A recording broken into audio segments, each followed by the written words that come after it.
একই দিনে 36টা টিমের খেলা ছিল গতকাল। আর এই ম্যাচগুলো খুবই ইম্পর্টেন্ট ছিল। কিছু টিমের জন্য এই ম্যাচগুলো ছিল ডু অর ডাই ম্যাচ, যেমন ধরুন পিএসজি, তারপর ম্যানচেস্টার সিটি, এরকম টিমের জন্য এই ম্যাচগুলো ছিল খুবই ইম্পর্টেন্ট। আবার কিছু টিমের জন্য এই ম্যাচগুলো কিচ্ছু ছিল না, যেমন লিভারপুল, বার্সেলোনার মতো টিম। তো আমি কথা বলবো কিছু টিম নিয়ে, তার মধ্যে অন্যতম হচ্ছে রিয়াল মাদ্রিদ। তো গতকাল রিয়াল মাদ্রিদের খেলা ছিল ব্রেস্টের সাথে। সেখানে রিয়াল মাদ্রিদ 3-0 গোলে ব্রেস্টের সাথে জিতে এবং টোটাল 15 পয়েন্ট নিয়ে চ্যাম্পিয়ন্স লিগে এখন 11 নম্বর পজিশনে আছে রিয়াল মাদ্রিদ। তবে এই ম্যাচের আগে একটা সমীকরণে দেখা যাচ্ছিল, যদি বার্সেলোনার সাথে আটলান্টার খেলায় আটলান্টা হেরে যায় তাহলে হয়তো রিয়াল মাদ্রিদ একদম কোয়ালিফাই করতে পারবে, মানে টপ 8-এর মধ্যে চলে যেতে পারবে। বাট সেটা হয়নি। যদিও আটলান্টা বার্সেলোনার সাথে হেরে যেত, তারপরও এই জিনিসটা হতো না। তো যাই হোক, রিয়াল মাদ্রিদের প্লে অফ খেলতে হবে। আর রিয়াল মাদ্রিদের অপোনেন্ট হতে যাচ্ছে হয়তো সেল্টিক অথবা ম্যানচেস্টার সিটি।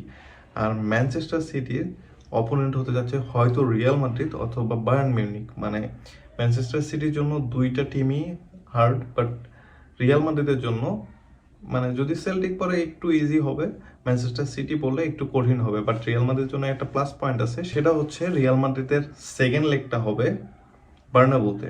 তো এটা হচ্ছে রিয়াল মাদ্রিদের জন্য সবচেয়ে বড় প্লাস পয়েন্ট। আর ব্রেস্ট ভার্সেস রিয়াল মাদ্রিদের খেলার কথা যদি বলি, সেখানে রিয়াল মাদ্রিদ দুর্দান্ত খেলছে। যদি প্রথম অবস্থায় যে স্টার্টিং 11 ছিল সেটা নিয়ে রিয়াল মাদ্রিদ ফ্যানরা মোটেও খুশি ছিল না, কারণ সেখানে ছিল পার্ট টাইম সিভি চুয়ামেনি, তারপর ফ্রান গার্সিয়াকে বাদ দিয়ে সেই মেন্দিকে খেলানো হয়েছে, এবং সবচেয়ে দুঃখের বিষয় লুকাস ভার্সেসকে সেই রাইট ব্যাকে খেলানো হয়েছে।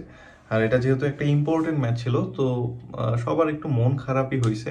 তারপরও রিয়াল মাদ্রিদ খুবই ভালো খেলছে। রদ্রিগোর কথা কি বলবো, সে দুইটা গোল করছে। তার একটা গোল করছে হচ্ছে বেলিংহাম।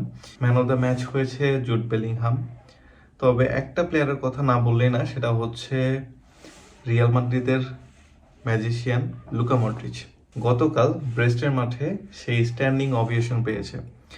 চিন্তা করেন, একটা প্লেয়ার, 40 বছরের একটা প্লেয়ার, সে খেলে যাচ্ছে যেখানে তার ফ্যামিলির সাথে কোয়ালিটি টাইম স্পেন্ড করার কথা, সে এখনো খেলে যাচ্ছে এবং শুধু খেলতেছে না, খুবই ভালো খেলতেছে। ইভেন অপোনেন্টের মাঠ থেকে সেই স্ট্যান্ডিং অভিয়েশন নিয়ে আসতেছে। গতকালকে তার একটা অ্যাসিস্ট ছিল। এর পাশাপাশি সে পুরো মাঠে দুর্দান্ত খেলছে। আর একটা বিষয়, সেটা হচ্ছে রিয়াল মাদ্রিদের হয়ে সবচেয়ে বয়স্ক প্লেয়ার হিসাবে খেলার রেকর্ড কিন্তু এই লুকা মডরিচের। মানে লুকা মডরিচের যে বয়স্ক কোনো প্লেয়ার রিয়াল মাদ্রিদের হয়ে খেলে নাই।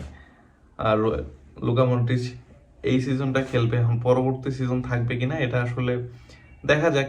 সে যেভাবে খেলছে, যেভাবে খেলতেছে, সে থাকতেও পারে। তবে এটা আসলে ডিপেন্ড করে সবকিছুর উপর। তো দেখা যাক কি হয়।